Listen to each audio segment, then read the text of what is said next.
पुन्हा एकदा एकाच दिवशी 3 मराठी चित्रपट एकत्र रिलीज होणार आहेत. ते 24 जुलै 2026 ला. त्याबद्दल आपण बोलणार आहोत या व्हिडिओमध्ये. आणि द महाराष्ट्र एप्स्टीन फाईल हा जो चित्रपट आहे, जी अशोक खरात यांची जी केस चालू आहे, प्रकरण चालू आहे, त्याबद्दल चित्रपट येतोय. आणि त्यातील कलाकार, दिग्दर्शक आणि प्रोड्युसर यांच्यावर 25 कोटी रुपयांचा नुकसान अब्रूचा जो दावा ठोकलेला आहे रुपाली चाकणकर यांनी, तर त्याबद्दलही बोलणार आहोत. सो व्हिडिओ इंटरेस्टिंग होणार आहे, संपूर्ण व्हिडिओ पहा.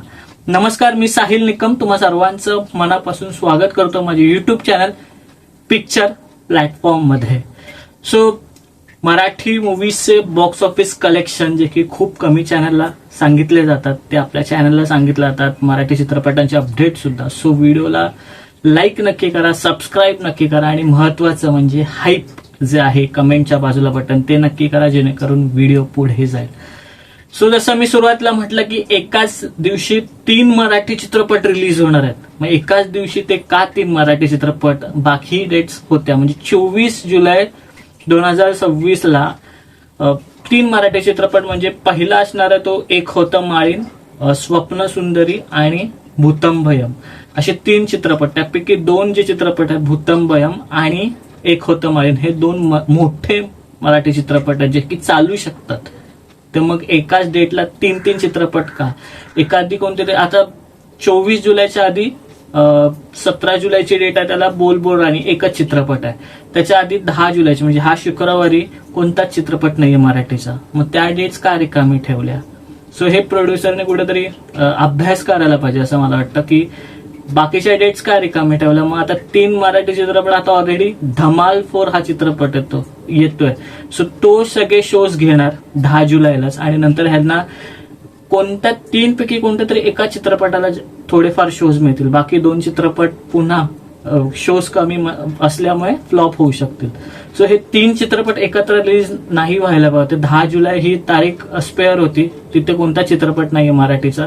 धमाल 4 येते, पण त्याच्यासमोर थोडेफार तरी स्क्रीन मिळाले असते. 17 जुलैला बोलबोल राणी, तिथेही एखादा चित्रपट रिलीज झाला असता. आणि आता जो 24 जुलैला तो सोलो रिलीज एखादा चित्रपट झाला असं चाललं. मोठा चित्रपट आहे भूतंभयम. हा मोठा चित्रपट आहे, कारण झी मराठीचं त्याला प्रेझेंटेशन आहे.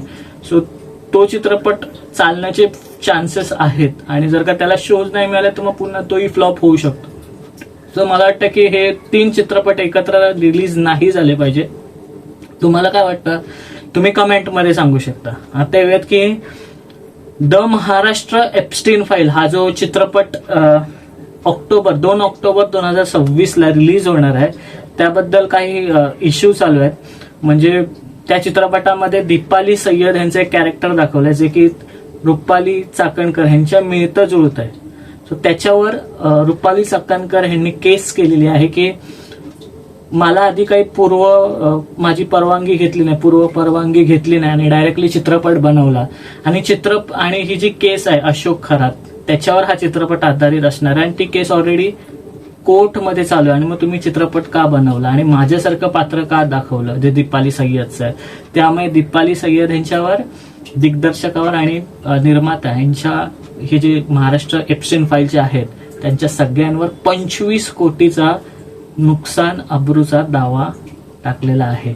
आणि ह्याच्यावर क्रॉस व्हिडिओ बनवलेला आहे दीपाली सय्यद यांनी, की त्यांनी स्पष्टीकरण दिलं की ह्याच्यामध्ये हे जे काही पात्र असणार आहे ते काल्पनिक असणार आहे, परंतु केस ही खरंच घडली होती अशोक खरात यांची. सो ती एक केस दाखवणार आहे, पण त्या पात्रांची नावं सेम नसणार आहेत. त्यामुळे कोणालाही असं नाहीये की त्यांची अब्रू नुकसान वगैरे होणार आहे, जे काही त्यांचं नाव खराब होणार वगैरे असं काही नाही. कोणाचं नाव दाखवलेलं नाही खरं नाव, किंवा कोणाचं सारखं पात्र नाहीये ते. त्यामुळे कोणी उगाच स्वतःहून स्वतःवर खेचून घेतात असं त्यांचं म्हणणं आहे. सो हे फायनली ह्याचं काय होणार आहे ते बघूयात. आणि ती केस मग पुढे कोर्टात वगैरे जाईल. मग तो चित्रपट द महाराष्ट्र एप्स्टीन फाईल जो चित्रपट आहे अशोक खरात यांच्यावर, त्याच्या केसवर, सो तो रिलीज होतो का हे महत्वाचं बघणं. आणि तो रिलीज झाला तर काही कट्स वगैरे लागतात का वगैरे हे सुद्धा बघणं एक्साइटिंग असणार आहे. सो हे होतं दोन्ही बद्दल काही गोष्टी ज्या होत्या त्याबद्दल बोलायचं होतं, सो तुम्हाला सांगितलं. व्हिडिओ आवडली असेल तर नक्की लाईक करा आणि प्लीज हाईप करा व्हिडिओला, जेणेकरून पुढे जाईल. सो इथेच थांबूया, पुढच्या व्हिडिओमध्ये भेटू. तोपर्यंत आपलं युट्यूब चॅनल पिक्चर प्लॅटफॉर्म पाहत राहा आणि last but not the list स्वतःची काळजी घ्या.